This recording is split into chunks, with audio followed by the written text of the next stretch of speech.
Hi, this is Stephanie Miller from The Stephanie Miller Show. Please enjoy this exclusive clip from my show on Political Voices Network. Yeah, this is Chris and Travis. Stephanie is out today. Yeah, we don't. You said that she. I know why. You said that she sent me a message, but she didn't. She said she. She may have. It may have been either early this morning or late last night, and she was a little bleary-eyed and couldn't focus to send. Maybe. I wonder if she texted the wrong person. I have no idea. Or left a voicemail for the wrong person. I have no idea. But she came down here about 10 minutes after I got here and said that she wasn't able to do the show. I do know why. Not allowed to say right now. It is a bit of a long and sordid story. Oh, it's a mystery date story. Yes, it is. But she's not here today, so Travis and I are hosting the show today. But you know, kind of last minute. So if you want to call good luck in, to us. Yes, if you want to call in, the number is 323-410-0458. Yeah. You can call and tell us why you think Stephanie isn't here today. That's true. We will be taking those calls. Those will go to the front of the line when you call in. We will take all the speculation. But you know what? I'm going to speculate. Okay. I'm going to speculate right now. All right. This is my pitch. Okay. To why, or where she's at. Actually, you know what? I'm going to do this with a clip. I think clip number 16 is exactly. I think this tells us exactly what's going on. Okay. Here's James Comer. You have spoken with whistleblowers. You also spoke with an informant who gave you all of this information. Where is that informant today? Where are these whistleblowers? Well, unfortunately, we can't track down the informant. We're hopeful that the informant is still there. The whistleblower knows the informant. The whistleblower is very credible. Is Stephanie Miller the informant? You lost the informant? Hashtag Stephanie Miller is the informant. Start it, guys. That is the entire... The informant is the entire thing that his story is hinging upon, and he lost the informant? I mean... He misplaced the informant? Is the informant going to be on the back of, like, milk cartons? For kids, for you youngins out there who don't know what that is, back in the day when kids were missing, they put them on the back of milk cartons. Mm-hmm. Yeah. I mean, they've been talking this up for how many months? I mean, like, even Maria Bartiromo... I mean, well, let's do clip 17. Okay. Hold on a second, Congressman. Did you just say that the whistleblower or the informant is now missing? Well, we're hopeful that we can find the informant. Now, remember, these informants are kind of in the spy business, so they don't make a habit of being seen a lot or being high profile or anything like that. We have basic information with respect to what the informant has alleged, and it's very serious. The informant's name is George Glass. You may not have heard of him. He's from Canada. Right. He lives in the Niagara Falls area. Yes. You wouldn't know him. I mean, okay, how long have they been beating this drum that they have him? I mean, like Marjorie Taylor Greene was talking about like thousands of pages of documents. Yeah. Nancy Mace, who sometimes seems sane, and then it's like Representative Mace and Dr. Jekyll. Well, it's like it depends on what outlet Nancy Mace is going on. If she's going on Fox News or Newsmax, then she's crazy. Yeah. If she's going on CNN, which has her on, and MSNBC, which sometimes has her on, she sounds normal. She was crazy at the press conference last week, though, when they were talking about all these documents. Yeah. And how, like, someone named Biden needs to go to jail. I think those were her exact words. Yeah. No, they're hinging all of their hopes on sending the Biden crime family to jail. For influence peddling. Right. On this one informant. And now they can't find the informant. Did the informant ever exist? Because what it is there's a whistleblower within the FBI who is there and who came to them and said this supposedly. Right. And then this person is referencing their informant who told them this. Right. So, like, I mean, is this an FBI person who's reading QAnon theories? And is their informant a source that they know from, like the informant may not even be somebody in the government. It may be somebody that this FBI person supposedly may have talked to, or they could have just made the entire story up. And this is what... Well, it seems to me that Republican informants often disappear or end up not having stories anyway. I mean, the Jim Jordan's informants, they never had anything. Right. Or they turned out to be disgruntled ex-employees. Exactly, who had an axe to grind.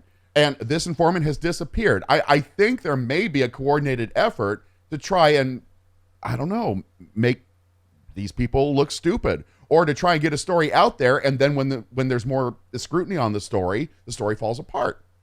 Wait, are you saying that is this I'm an elaborate trap to make James Comer look stupid? That's not hard. No, it's not hard to make him look stupid. However, I think it's more something like outside actors, not saying Russia, but people are introducing stories to these people like James Comer. James Comer wants it to be true. real so hard that he runs with it. And then once more scrutiny is placed on these stories fall apart. So are these almost like, are you saying that this is people on the left tricking him, or is it people on the right I punking don't him, know. or he's being punked? Outside actors, Russia trying to create chaos, trying to create distrust in the media and in government.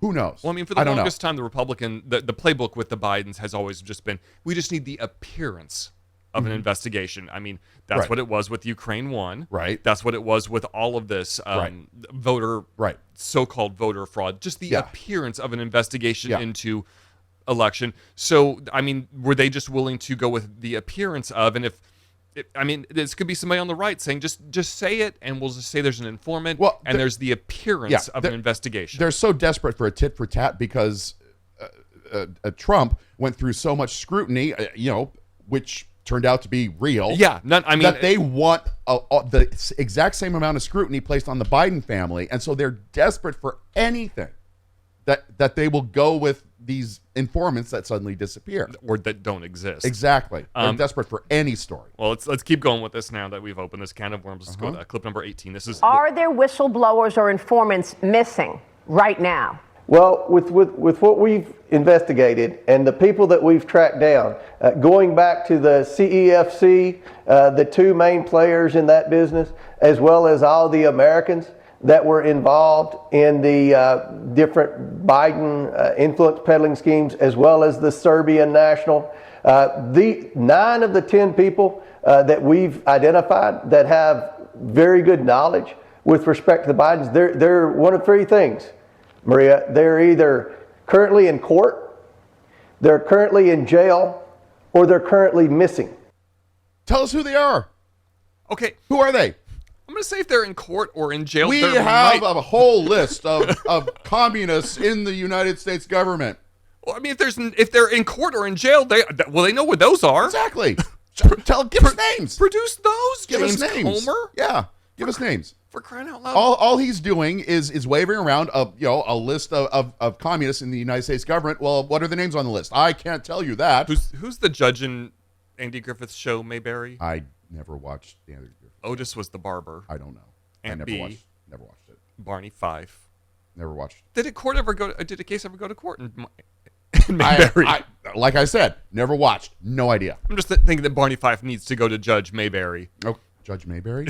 I'm just going to go with it. Okay. They're just going to need to go to Judge Mayberry. Okay. He owns the town. Uh-huh. It's like that show about the creek with people with the names that we can't say on the show. He owns the town. Judge Mayberry owns the town. Yes. Okay. Yeah. Judge Mayberry owns the town, and the Rose family owns yes, the town. the Rose family bought Mayberry. Yes. And no one wants it anymore. Exactly. So let's go with that. They're just going to mash everything together. Yeah. I mean, this is bonkers. And then let's just to land all of this insanity, let's go with Maria's last question to James Comer. Okay. Who in the White House is intimidating these people? Do you know? I do know. We're saving that for a later time. Okay. I do know. That's. I do know, but we're not going to tell you. Also, I'm saving that for later. James Comer, I would not be holding back right now because everything you've saved for a later date has ended up being a nothing burger. Exactly. So the more he speaks, the more nothing burger I think he is. This is nothing burger helper. Right. And he's Harvard educated, for God's sake. He is? He is. Oh, God. Yeah. James Comer is Harvard educated, and get this, he's 4 years younger than me. Wait, that means he's my age. He's your age. Yes, but he looks like he's 60. Are you serious? Yes, I'm serious. I just found that out this morning. Does stupid age you? I have no idea. I have no idea. I know that hate and evil did. Just look at Steve Bannon. Does being in the house age you? I have no idea. I mean, Comer's not been there that long, I don't think. I don't think he has. Yeah, he's 50. Oh, he's older than me. Thank God. Yeah, he's 50. Okay. My God, man. I know. He looks like he's at least 60 or 65. I know. So is it being dumb or evil or racist or Republican that ages you? I have no idea. Because Alex Jones got hit with all of those. Yeah. Because he's my age. Yeah, right. He looks as old as James Comer does. I'll do a side by side with him, and he did. This Yeah. is 48. Oh God. Oh my gosh. Yeah. Well, I mean, Should we take some calls? Let's. Well, you know what? We've got her back up here. Okay. All right. Let's. Hey, Karen. Karen in Chicago. Hey. Hey, how you doing? Hi. What do you think happened to How Stephanie? Are you? We're okay. We know, we hope Stephanie's okay. I mean, I saw her this morning. She's listen. talking, but Okay. So you have seen her. Okay. I've seen She her. is. She is upright. She is upright. She came down here this morning. Yep. She could navigate Okay. stairs. She's upright. Laryngitis.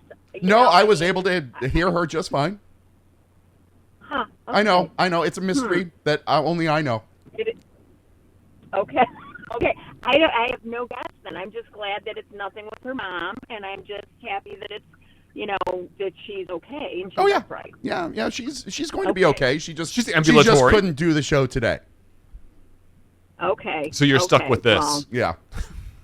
okay. No, we're not stuck with any. You guys are wonderful. Oh. We love you. Thank you. So no, I just want to say, whether it's Whitewater, whether it's Benghazi, whether it's emails, any investigation that's launched by these people, by Republicans, it never amounts to anything. Right. The only thing that came out of Whitewater was lying about a BJ. Uh-huh. So what are we, it's like, it's not about, where are the informants? It's like, there's nothing. And all they do is they try and project, and they create this distraction or whatever because they don't believe in the federal government. They're there to be chaos agents and to not to do the work of the people. And the people who keep voting for them are A-okay with that, because as long as, like you guys say, own the libs and, create, havoc, they're okay with it. Yeah.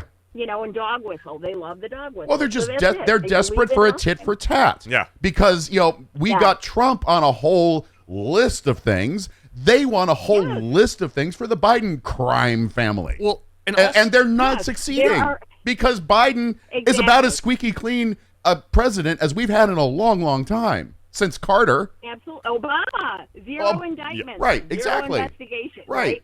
So no, I mean it's all nonsense, and you're exactly right. I mean, we can literally have the names and faces of people under the Trump administration who were indicted. Right. We have that, and it's like, and look at his kids, $2 billion to Jared from the Saudis. I mean, it's all about projection. So it's like they have nothing, but we all have, and we're not going to change the people who continue to vote for them. We're not going to change their minds at this point. All we can do is get as many of the people that are seeing this for what it is out and angry and out to vote and get these people out of office and run. Again, Democrats have to run people in these unopposed, areas, whether it's like at the, donate $5 a month to the, like through Move On or Act Blue. That's what we have to do. We have to support candidates, Democratic candidates in districts where they generally will run unopposed. Right. Because people are mad. People are paying attention and they're angry now. Yeah. Well, and also you're talking about like these investigations. How every time James Comer opens his mouth, whatever he's talking about, it is something that the Trump administration is guilty of. Hey all, Glenn Kirschner here. Friends, I hope you'll join me on my audio podcast, Justice Matters. We talk about not only the legal issues of the day, but we also talk about the need to reform ethics in our government. Here's one example, the oath of office. You know the one. I do solemnly swear to support and defend the Constitution against all enemies, foreign and domestic. Let's add 22 words to that oath. Quote, and I will promptly report any instances of crime and or corruption by government officials and employees of which I become aware. Friends, our democracy is worth fighting for. Join us in this fight because justice matters. Look for Justice Matters wherever you ordinarily find your podcasts.